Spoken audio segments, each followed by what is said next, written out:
Good morning student, welcome to my YouTube channel PG study classes. और जो आज का जो हमारा टॉपिक है वो है चैप्टर ऑर्गेनाइजिंग की मोस्ट इंपॉर्टेंट केस स्टडीज। तो या तो प्रीवियस ईयर के पेपर के अंदर हमें आ चुकी हैं या इन फ्यूचर के अंदर इनका आने का क्या है, बहुत ज्यादा चांसेस है। तो मैंने इन सभी को कंबाइन करके कुछ मोस्ट इंपॉर्टेंट केस स्टडीज आपको इस वीडियो में समझाने की कोशिश की है। तो अगर आपको डिटेल के अंदर इस चैप्टर को पढ़ना है कि ऑर्गेनाइजिंग क्या है, क्या क्या ऑर्गेनाइजिंग के अंदर आता है, तो लिंक मैंने डिस्क्रिप्शन में दे दी है। आप जाकर उस लिंक से उन सभी पार्ट्स को जाकर क्लियरली देखो और फिर आकर इन केस स्टडी को सॉल्व करो। तो आपको बहुत अच्छे से इस चैप्टर का एक कंप्लीट व्यू मिल जाएगा कि इस चैप्टर के अंदर क्या क्या होता है और किस प्रकार से केस स्टडी हमारे पास इस चैप्टर के अंदर आती है। तो चलो स्टार्ट करते हैं अपनी वीडियो को। तो हमारे पास क्या है, कुछ केस स्टडीज हैं। देखो, उस केस स्टडीज को समझने से पहले फटाफट एक ओवरव्यू देखें कि ऑर्गेनाइजिंग एक्चुअल में होता क्या है। देखो, ऑर्गेनाइजिंग क्या है? ऑर्गेनाइजिंग एक फंक्शन ऑफ मैनेजमेंट है। मैनेजमेंट का ही एक फंक्शन है। प्लानिंग करने के बाद जब आप एक प्लान बना लेते हो, प्लानिंग करने के बाद क्या करना पड़ता है? हमें ऑर्गेनाइज करना पड़ता है। अच्छा, किस चीज को ऑर्गेनाइज करोगे आप? जो जो चीजें उस प्लान के अकॉर्डिंग आपको रिक्वायर्ड है। मतलब आपने एक ऑब्जेक्टिव बना लिया कि कंपनी को 20% या 30% सेल्स के टारगेट को अचीव करना है। अब उसको अचीव करने के लिए आपको डिफरेंट डिफरेंट एक्टिविटीज करनी पड़ेंगी। अपने डिफरेंट डिफरेंट डिपार्टमेंट्स को बताना पड़ेगा कि सबका क्या रोल है, कौन किसको जवाबदेह है, रिस्पॉन्सिबिलिटी। तो ये सारा काम किसके अंदर होगा? ऑर्गेनाइजिंग के अंदर होगा। कि कितना रॉ मटेरियल लगेगा, कितने लोग लगेंगे, कौन सा नया डिपार्टमेंट क्रिएट किया जाएगा, ये सारा काम किसके अंदर होगा? किस फंक्शन ऑफ मैनेजमेंट के अंदर होगा? ये होगा ऑर्गेनाइजिंग के अंदर। कि कौन किसको जवाबदेह होगा, किसकी क्या रिस्पॉन्सिबिलिटी है, किसकी क्या अथॉरिटी। ये सारा कुछ किसके अंदर होगा? ऑर्गेनाइजिंग के अंदर होगा। चलो फिर ऑर्गेनाइजिंग के अंदर हम क्या करते हैं? ऑर्गेनाइजेशन स्ट्रक्चर चुनते हैं कि मतलब किस हिसाब से हम अपनी ऑर्गेनाइजिंग को बनाएं, किस हिसाब से हम स्ट्रक्चर तैयार करें ताकि हमारा काम एफिशिएंटली हो। तो वो दो टाइप से होती है हमारे पास। एक तो क्या होती है? फंक्शनल, यानी कि फंक्शन के अकॉर्डिंग अपने ऑर्गेनाइजिंग स्ट्रक्चर बनाए, कि काम के हिसाब से बनाए, यानी कि marketing department, sales department, purchase department, या डिवीजन के हिसाब से बनाए। डिवीजन मतलब क्या होता है कि अगर कोई बड़ी कंपनी है, उसमें अलग अलग प्रोडक्ट बनाने हैं, तो सबको एक डिवाइड कर दिया जाए, फिर उनको फंक्शन के हिसाब से बांटा जाए। अच्छा, फिर हमें क्या देखना पड़ता है कि फॉर्मल ऑर्गेनाइजेशन फॉलो करें या इनफॉर्मल भी फॉलो करें, और दोनों का क्या फायदा है, क्या नुकसान है। देखो, फॉर्मल क्या होता है? जब प्रॉपर रूल्स एंड रेगुलेशन के हिसाब से फॉलो करेंगे कि कौन मैनेजर किसको किसको रिस्पॉन्सिबल है और कौन मैनेजर किसको अथॉरिटी है, ठीक है ना। लेकिन इनफॉर्मल में क्या होता है? कुछ भी होता है, कोई चेन नहीं फॉलो की जाती, कोई भी व्यक्ति किसी भी से भी जाकर क्या कर सकता है? बातचीत कर सकते हैं। तो दोनों का मिक्स किस हिसाब से ऑर्गेनाइजेशन में रखें ताकि स्ट्रक्चर एक बढ़िया स्ट्रक्चर तैयार हो। उसके बाद देखेंगे सेंट्रलाइजेशन एंड डिसेंट्रलाइजेशन। तो सेंट्रलाइजेशन मतलब क्या होता है कि वो ऑर्गेनाइजेशन जो पावर अपने हाथ में रखती है, तो कब सेंट्रलाइजेशन की रिक्वायरमेंट है। और डिसेंट्रलाइजेशन क्या होती है? जब पावर्स को नीचे सुबॉर्डिनेट्स के बीच में भी ट्रांसफर कर दिया जाता है, दैट इज कॉल्ड डिसेंट्रलाइजेशन। तो किस ऑर्गेनाइजेशन को डिसेंट्रलाइजेशन की जरूरत है। और एक होता है डेलीगेशन। डेलीगेशन जब आप अपना काम किसी थर्ड पर्सन को या अपने सुबॉर्डिनेट को ट्रांसफर कर देते हो, दैट इज कॉल्ड डेलीगेशन। तो इन सभी को हमने इस ऑर्गेनाइजिंग चैप्टर में डिटेल में पढ़ा हुआ है। अगर आपको इसको और डिटेल में पढ़ना है तो वीडियो का लिंक डिस्क्रिप्शन में आप जाकर चेक कर सकते हैं। तो हाल फिलहाल हम इसकी केस स्टडी शुरू करते हैं। तो चलो, सबसे पहली केस स्टडी हमारे पास क्या है कि Ishita work as a corporate event coordinator in an event management company. कि जो इशिता है वो क्या काम करती है? कॉर्पोरेट इवेंट मैनेजर का काम करती है, ठीक है ना। तो she had made an overall official in charge, तो उसको एक ऑफिशियल इंचार्ज बना दिया गया for painting exhibition for one of the client of the company, की पेंटिंग कंपटीशन के लिए। फॉर इंश्योरिंग दैट, इस चीज को इंश्योर करने के लिए the exhibition takes place successfully, she identify the various activity involve. उसने क्या किया? उन्होंने बहुत सारी एक्टिविटीज को आइडेंटिफाई किया कि कौन सी एक्टिविटी इस पर्टिकुलर टास्क के लिए रिक्वायर्ड होगी, और divide the whole work into various task group like marketing committee, decoration committee, reception committee, यानी और सारे काम को क्या कर दिया? डिवाइड कर दिया। In order to facilitate coordination within and among committee, she appoint supervisor each group। तो हर क्या कर दिया? एक सुपरवाइजर तैयार कर दिया। और each member in the group is asked to report to their respective supervisor of each group। यानी कि सब मेंबर को क्या बोल दिया? उनको बता दिया कि कौन किसको जवाबदेह है, कौन किसके साथ क्या करेगा? बातचीत करेगा। each member in the group is asked to report to their respective supervisor। तो सबको पता है कि कौन किसके लिए अथॉरिटी है, किसकी किसके लिए रिस्पॉन्सिबिलिटी। और सुपरवाइजर को क्या बोला कि किसके हिसाब से वो काम करे? इशिता के ऑर्डर से काम करे। तो in the context of the above case, identify the function of management being performed by Isha. मतलब किस फंक्शन ऑफ मैनेजमेंट की बात की जा रही है? किसकी बात की जा रही है?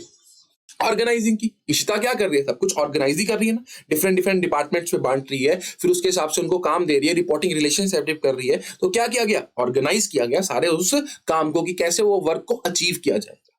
अच्छा, उसके बाद उन्होंने क्या पूछा कि describe briefly the various steps involve in the performance of the function of management. देखो स्टेप्स की बात की गई है कि कौन से स्टेप्स इन्वॉल्व थे। मतलब उन्होंने क्या पूछा कि ऑर्गेनाइजिंग के स्टेप्स पूछे कि सबसे पहले ऑर्गेनाइजिंग कहां से शुरू होती है, कैसे नहीं होती। देखो तो ऑर्गेनाइजेशन के स्टेप्स की बात करें तो सबसे पहला स्टेप हमारे पास क्या होता है, identification and division of work.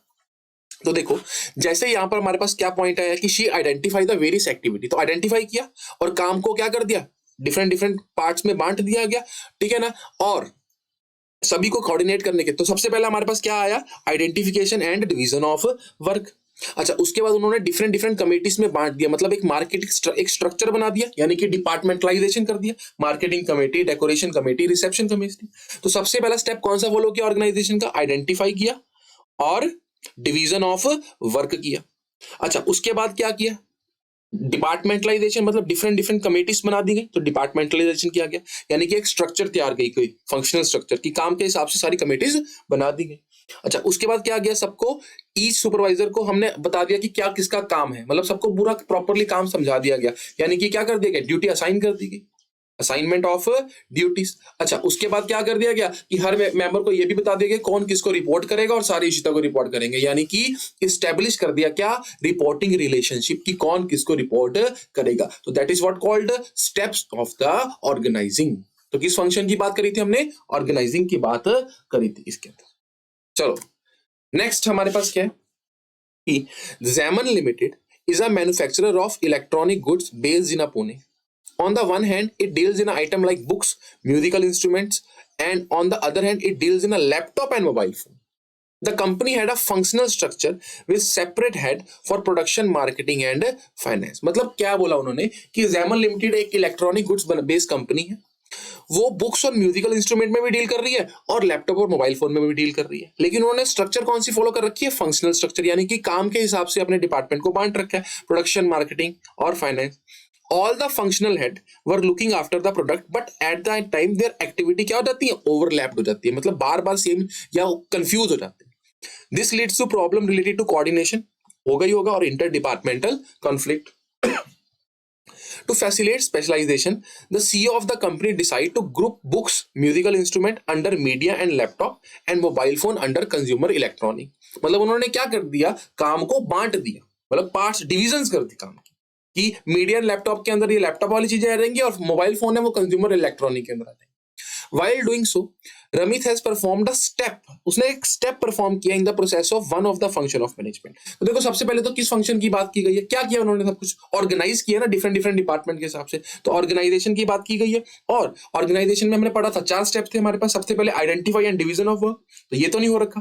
दूसरा क्या हुआ है, डिपार्टमेंटलाइजेशन, तो इसमें क्या किया उन्होंने, बेसिकली डिपार्टमेंटलाइजेशन किया है, यानी कि काम को डिपार्टमेंट के हिसाब से क्या कर दिया, डिवीजन के हिसाब से बांट दिया। तो दैट इज कौन से स्टेप के बारे में बात की गई है, डिपार्टमेंटलाइजेशन के बारे में। इसके बाद वो क्या करेंगे, सभी डिपार्टमेंट के हेड्स को उनका काम समझाएंगे, यानी कि ड्यूटीज असाइन करेंगे, एंड देन एक रिपोर्टिंग रिलेशनशिप सेटअप करेंगे कि कौन किसको जवाबदेह होगा। चलो तो नेक्स्ट देखते हैं। नेक्स्ट हमारे पास केस स्टडी क्या है कि Tanushree runs a factory wherein she manufacture shoes, मतलब वो शूज बनाती है एक फैक्ट्री के अंदर। The business has been doing well and she intend to expand by diversify into leather bags as well as western formal wear. मतलब वो क्या चाहती है कि इसको बढ़ाना चाहती है और क्या करना चाहती है, वो western foreign wear, formal wear, ये सब कुछ करना चाहती है।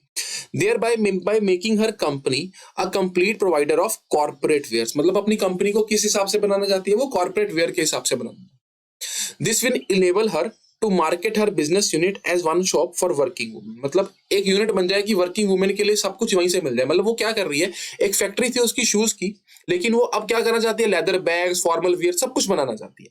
तो which type of structure would you recommend for the expanded organization. देखो किस टाइप की स्ट्रक्चर बनाए, तो हमें पता है 2 टाइप की स्ट्रक्चर होती है हमारे पास, एक तो होती है फंक्शनल, एक होती है डिविजनल। देखो फंक्शनल क्या होती है, जिसमें काम को किसके हिसाब से बांट देते हैं, अकॉर्डिंग टू फंक्शन, कि production manager, sales manager, purchase manager, लेकिन प्रोडक्ट डिफरेंट डिफरेंट ही रहते हैं उसमें। होता क्या है कि मान लो एक कंपनी है जिसके अंदर डिफरेंट डिफरेंट प्रोडक्ट बिक रहे हैं, लेकिन फिर भी हमने क्या बनाया, उसको फंक्शन के हिसाब से बांट दिया किसके हिसाब से बांट दिया हमने उसको, फंक्शन के हिसाब से बना दिया, यानी कि एक बना दिया हमने क्या उसका, प्रोडक्शन मैनेजर, ठीक है। दूसरा कौन बना दिया उसका, सेल्स मैनेजर। थर्ड कौन बना दिया हमने उसका, परचेज मैनेजर, ठीक है ना। तो ये सारे मैनेजर्स, सारे डिपार्टमेंट्स क्रिएट कर दिए अकॉर्डिंग टू फंक्शन, काम के हिसाब से।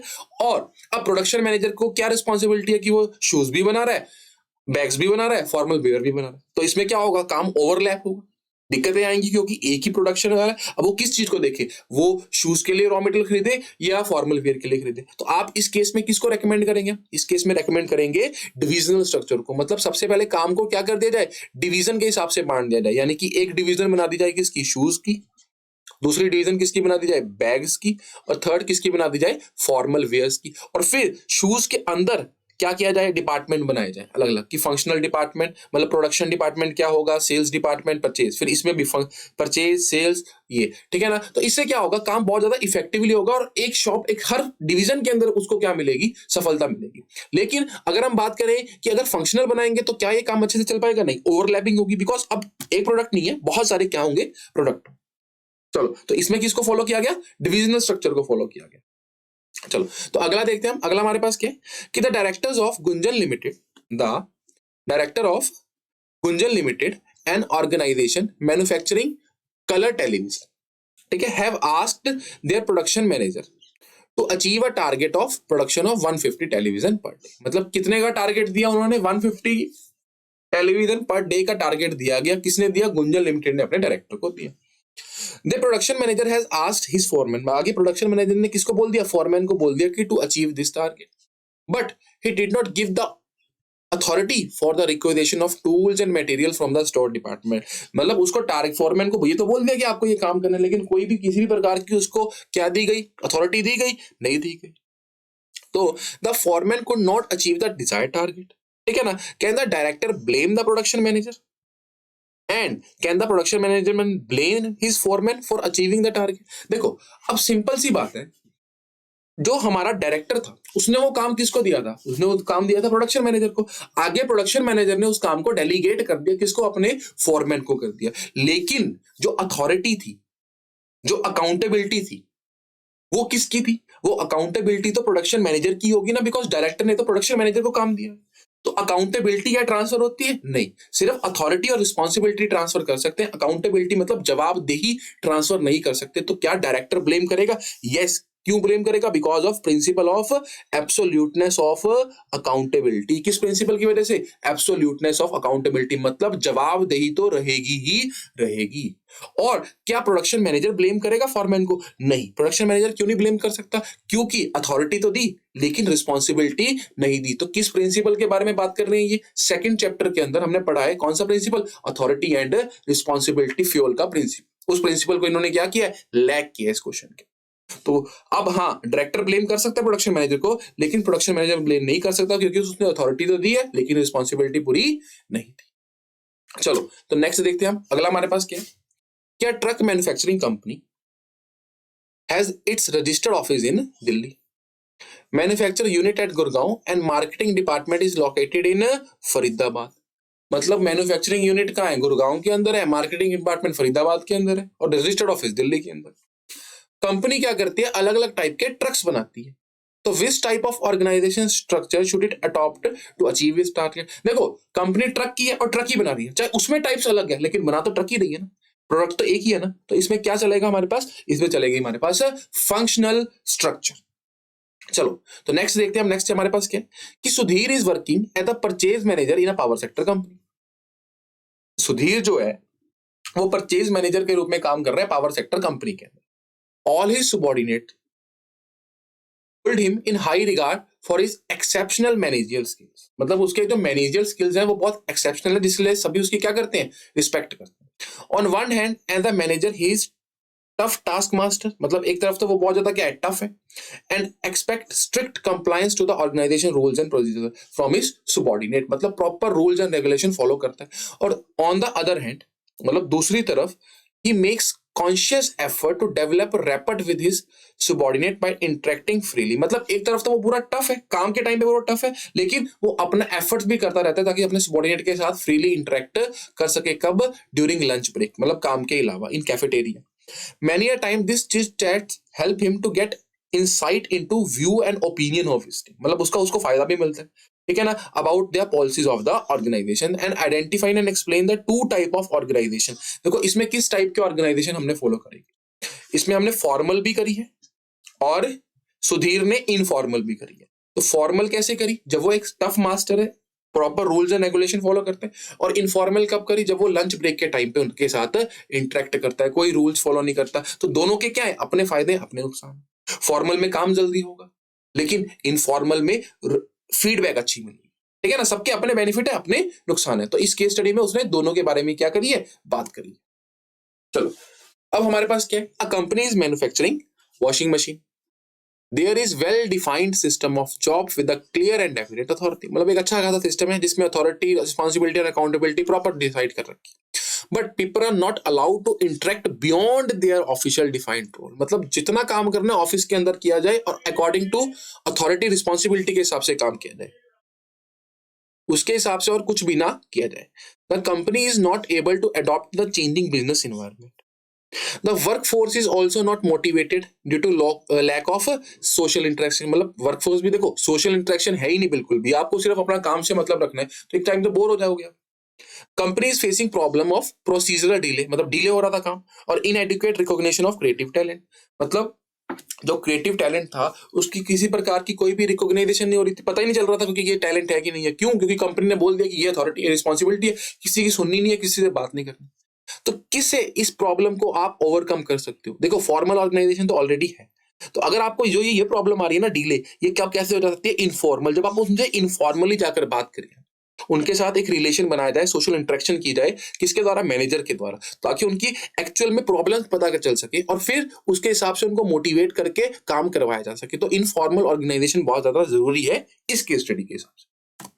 चलो नेक्स्ट हमारे पास क्या, कि Raman Mehta started a company for providing cyber security solution to his businesses, ठीक है ना। तो रमन मेहता ने एक कंपनी आई नाम से स्टार्ट करी साइबर सिक्योरिटी सॉल्यूशन देने के लिए, और its objective is to prevent, detect and respond to cyber attack and protect critical data, ठीक है ना। तो Raman was a hard working software engineer and an expert in cyber security. His reputation grow by leaps and bound as he was not only a person integrity but also did his work with utmost honesty, मतलब वो एक उसकी reputation बहुत बढ़ रही थी market के अंदर, और बहुत अच्छे से वो क्या कर रहा था, काम कर रहा था, सिंसियरिटी के साथ काम कर रहा था। The business started growing day by day, he was delegated when he was offered a big project by the Ministry of Education, मतलब बहुत ज्यादा खुश हुआ, डिलाइटेड हुआ। While working on the project, he found that volume of the work made it impractical for him to handle all the work by himself, मतलब जब उसने एक प्रोजेक्ट को देखा तो उसने क्या देखा कि काम इतना ज्यादा है कि वो अकेला इस चीज को हैंडल नहीं कर सकता, तो उसने क्या बोला, उससे अपनी टीम को एक्सपेंड किया जाए। The company maintained a close liaison with a local engineer college. During a campus placement, Pulkit and Khushi were appointed to work for the new project, मतलब कैंपस प्लेसमेंट से उन्होंने बच्चे उठाए और उनको एक नए काम के ऊपर अपॉइंट कर दिया। He found that new employ capable, enthusiastic and trustworthy. Raman Mehta was thus able to focus on objective, and with the help of Pulkit and Khushi, the project was completed on time. Not only Raman Mehta was also able to extend the area of operation. Pulkit and Khushi will also get the opportunity to develop an exercise initiative. Identify and briefly explain the concept use of भाई रमन। देखो क्या किया उसने, रमन मेहता के एक अच्छा व्यक्ति था, वो एक अच्छे तरीके से वो इंजीनियरिंग का काम कर रहा था, लेकिन उसका जो प्रोजेक्ट मिला उसके अंदर उसको लगा कि बहुत ज्यादा वॉल्यूम है इस काम का, तो उसको एक टीम बनानी थी जिसको वो अपना ये काम कुछ समय के लिए दे सके ताकि वो किसी और चीज के ऊपर फोकस कर सके। तो बेसिकली इस केस के अंदर उसने क्या किया है, डेलीगेशन ऑफ अथॉरिटी, यानी कि अपनी अथॉरिटी को किसको डेलीगेट कर दिया, आगे अपने सुबॉर्डिनेट्स को डेलीगेट कर दिया, जिससे सुबॉर्डिनेट्स का भी फायदा हुआ और इसको भी दूसरे काम पे काम करने का क्या मिला, फोकस में। चलो तो इस केस स्टडी के हिसाब से क्या काम किया है, किस कॉन्सेप्ट को यूज किया है, डेलीगेशन ऑफ अथॉरिटी, मतलब अपने काम को कुछ समय के लिए ट्रांसफर कर दिया, किसको, अपने सुबॉर्डिनेट्स। चलो तो नेक्स्ट देखते हैं हम, नेक्स्ट हमारे पास क्या है, कि Sameer Gupta started a telecommunication company Donaria limited to manufacture economical mobile, मतलब सस्ते फोन बनाने के लिए Indian rural market with 15 employees के साथ उसने एक डोनारिया लिमिटेड नाम से कंपनी शुरू कर दी। कंपनी बहुत अच्छा कर रही थी अपने कुछ सालों के अंदर, as the product was good and marketed well, demand of it product went up, मतलब डिमांड बढ़ रही थी लगातार। To increase production, the company decided to recruit additional employee. मतलब प्रोडक्शन बनाने के लिए और लोग लगाने की सोचा उन्होंने.